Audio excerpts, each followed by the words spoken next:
Good morning everyone. Myself Dr. Rameshi Meena, Assistant Professor, Government PG College Gangapur city. बच्चों, हमने कल शीत युद्ध की प्रारंभिक अवस्था यानी प्रारंभिक शीत युद्ध 1945 से लेकर 1955 तक का अध्ययन किया है। आज हम शीत युद्ध की दूसरी अवस्था अष्टब्लोक अवस्था 1956 से 1962 का अध्ययन करेंगे। अस्त्र ब्लॉक अवस्था में क्या क्या हुआ, इन सब चीज़ों के बारे में हम अध्ययन करेंगे। अस्त्र ब्लॉक अवस्था, इस काल में यूएसएसआर व यूएसए के मध्य वार्ता प्रारंभ हुई, इसलिए इसे अस्त्र ब्लॉक अवस्था कहते हैं। मतलब अब तक तो क्या हो रहा था कि उनके बीच वैचारिक और सैनिक द्वंद्व था दोनों महाशक्तियों के बीच में, लेकिन दोनों के मध्य अब वार्ता स्टार्ट हुई है थोड़ी थोड़ी। इसके प्रारंभ होने का प्रमुख कारण था 1956 की सोवियत संघ के 20वें कम्युनिस्ट कांग्रेस सम्मेलन में क्रुश्चेव को नेता चुनना। कैंप डेविड वार्ता 1958 यूएसएसआर व यूएसए के मध्य वार्ता हुई थी, यानी कैंप डेविड वार्ता 1958 में यूएसएसआर और यूएसए के मध्य हुई। इस वार्ता के अंतर्गत निर्णय लिया गया कि अगली वार्ता पेरिस में होगी और इस वार्ता से अंतर्राष्ट्रीय राजनीति के तनाव में कमी आई। लेकिन इसी बीच एक घटना हो जाती है, U-2 विमान कांड। 1 मई 1960 को अमेरिकी जासूसी विमान U-2 सोवियत संघ में जासूसी करते हुए पकड़ा गया, जिसे सोवियत संघ ने नष्ट भी कर दिया। इस घटना से अंतर्राष्ट्रीय राजनीति में फिर तनाव की वृद्धि हो गई, यानी कि डेविड वार्ता से तो तनाव में थोड़ी बहुत कमी आई थी, लेकिन U-2 विमान कांड के कारण दोबारा अंतर्राष्ट्रीय राजनीति में तनाव की स्थिति पैदा हो गई। फिर पेरिस वार्ता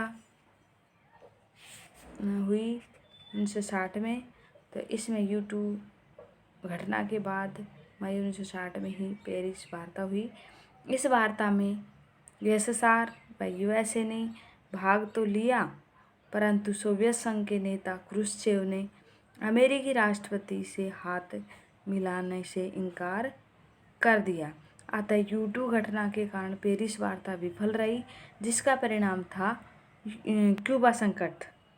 क्यूबा संकट क्या था?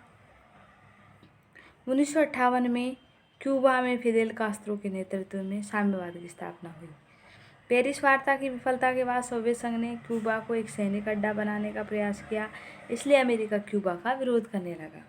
अमेरिका ने 1961 में क्यूबा के सैनिक अड्डों को समाप्त करने के लिए ग्वाटेमाला में अपना एक कार्यालय खोला व क्यूबा के विरुद्ध सैनिक कार्रवाई प्रारंभ कर दी, जिसे इतिहास में बे ऑफ पिक्स घटना, यह पिक्स खाड़ी की घटना के नाम से जाना जाता है।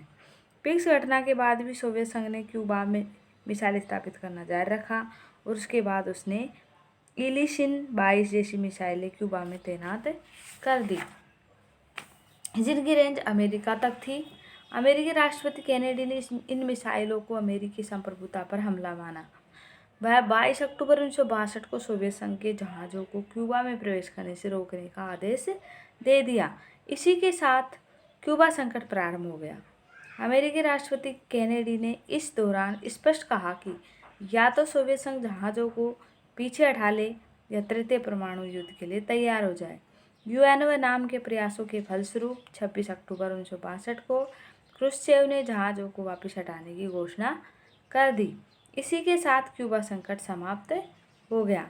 क्यूबा संकट समाप्त होने के कारणों को लेकर विद्वानों में दो मत है। एक मत के अनुसार तो क्रुश्चेव ने दूरदर्शिता व उदारता का परिचय दिया, वह जहाज़ों को वापस हटा लिया। द्वितीय मत के अनुसार अमेरिकी राष्ट्रपति कैनेडी के छोटे भाई व सोवियत संघ के नेता क्रुश्चेव के मध्य तुर्की संबंधी गुप्त समझौता हुआ था, जिसमें अमेरिका ने यह सहमति दी थी कि अमेरिका तुर्की से मिसाइलें हटा लेगा और बदले में सोवियत संघ क्यूबा से हटा लेगा।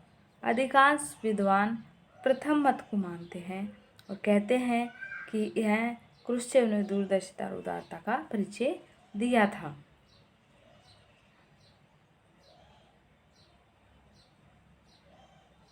अंतर्राष्ट्रीय राजनीति में परमाणु यानी क्यूबा संकट का अंतर्राष्ट्रीय राजनीति पर क्या प्रभाव पड़ा? तो पहला प्रभाव था अंतर्राष्ट्रीय राजनीति में परमाणु प्रतिरोध, परमाणु भय का संतुलन एकदम स्पष्ट स्थापित हो गया था। मार्गेंथाव के शब्दों में मार्गेंथाव ने क्या कहा? यहाँ स्वर्ण युग यानी गोल्डन एज प्रारंभ हो गया था।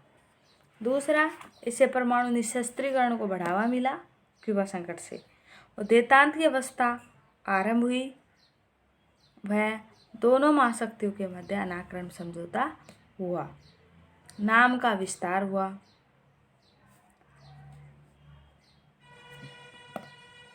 अब इससे आगे हम कल अस्त्र ब्लॉक अवस्था की अन्य गतिविधियों का अध्ययन करेंगे। अब तक तो हमने मतलब अस्त्र अवस्था के लिए कौन क्या क्या पढ़ा था, एक बार और रिवाइज कर लेते हैं। क्या अस्त्र ब्लॉक अवस्था किसे कहते हैं? तो इसमें क्या हो गया था, यूएसए और यूएसआर के मध्य वार्ताएं प्रारंभ हो गई थी। तो सबसे पहले 1958 में कैंप डेविड समझौता हुआ, लेकिन उसके बाद यूटू विमान कांड हो गया, इसके कारण फिर पेरिस वार्ता हुई, तो वह असफल रही।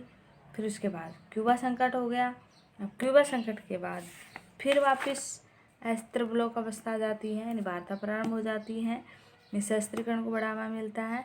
और इसके अलावा भी अन्य गतिविधियाँ हुई थी, जैसे आइजनहावर का सिद्धांत, शक्ति शून्यता का सिद्धांत, और इन सब का हम अध्ययन करेंगे। ठीक है, ओके बच्चों।